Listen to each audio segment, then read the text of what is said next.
Welcome back to From the Pages of New Wave Wrestling, November 1998. This issue presents itself as something more than a monthly magazine. It declares itself an annual, a statement piece, and from the opening language it makes clear that it wants to be read slowly, argued with, and revisited. The dedication to the connoisseurs of mat culture is not casual wording. It positions the reader as someone who studies wrestling rather than merely consuming it, someone interested in meaning, history, and contradiction. The cover language sets a deliberate tension. Memorial and provocation sit side by side. One headline invites reflection and respect, while another dares the reader into debate. This is not a magazine choosing a single emotional lane. It is asking you to hold grief, excitement, nostalgia, and confrontation all at once, which mirrors the wrestling landscape of late 1998 itself. The publication information grounds at ambition. Editorial credits are presented prominently, reinforcing that this is a curated voice, not an anonymous recap sheet. The mission statement reinforces New Wave Wrestling's identity as an alternative publication, one that values analysis and cultural context as much as match results. It reads like a declaration of independence from purely promotional wrestling media. The contents page is dense and sprawling, signaling immediately that this is not a quick flip. Rankings, commentary, nostalgia, personality dossiers, independent coverage, reader interaction, and merchandise all coexist. The layout promises a magazine that refuses to narrow its focus. Wrestling here is presented as an ecosystem, not a single storyline. The official pro wrestling rankings assert authority early. These pages attempt to impose structure on an industry defined by chaos. Divisions are separated by promotion and geography, turning wrestling into something measurable and comparative. The rankings don't pretend to be neutral. They invite disagreement. Their power lies in forcing readers to react, to question, and to defend their own mental lists. Following that, commentary from the cutting edge shifts the voice from ranking to reflection.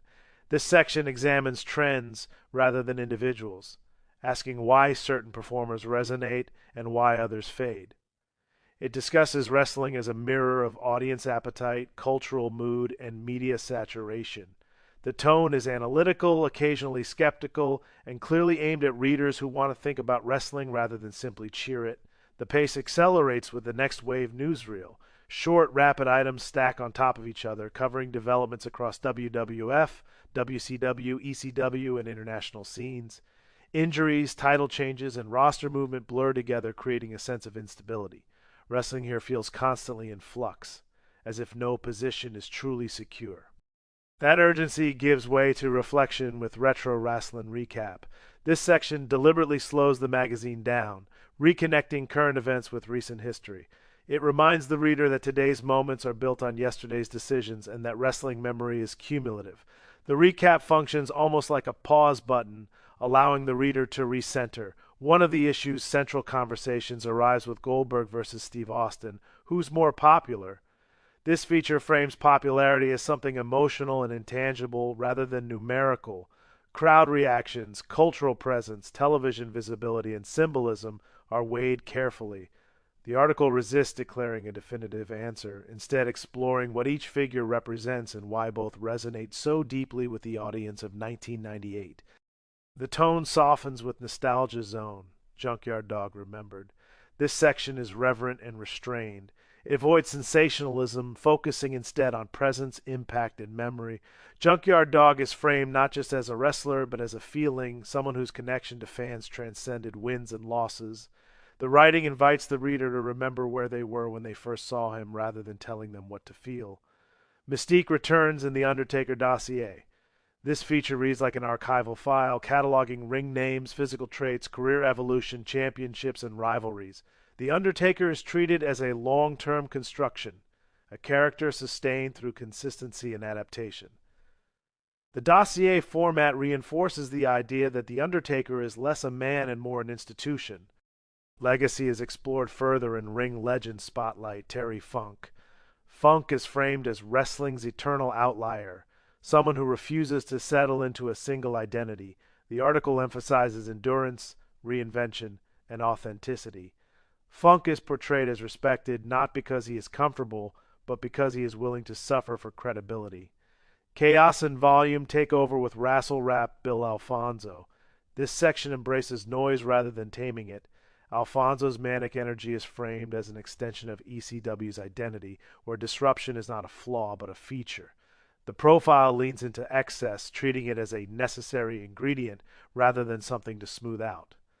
The magazine broadens its scope with warrior woman Cora Combs, shifting focus to women's wrestling through strength and legitimacy. The article avoids novelty framing, instead emphasizing physicality, presence, and evolution. It positions women's wrestling as an integral part of the broader landscape, not a sidebar. Future casting arrives with Next Generation Flash Flanagan. This piece is quieter, more speculative. Rather than hype, it focuses on potential and trajectory. Flanagan is framed as someone standing just before his moment, a reminder that wrestling is always in the process of becoming something new. The pen pal universe opens the door to the audience. Letters and correspondence reflect a fan base that is passionate, divided, and vocal.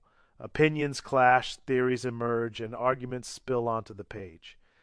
It reinforces wrestling fandom as participatory rather than passive.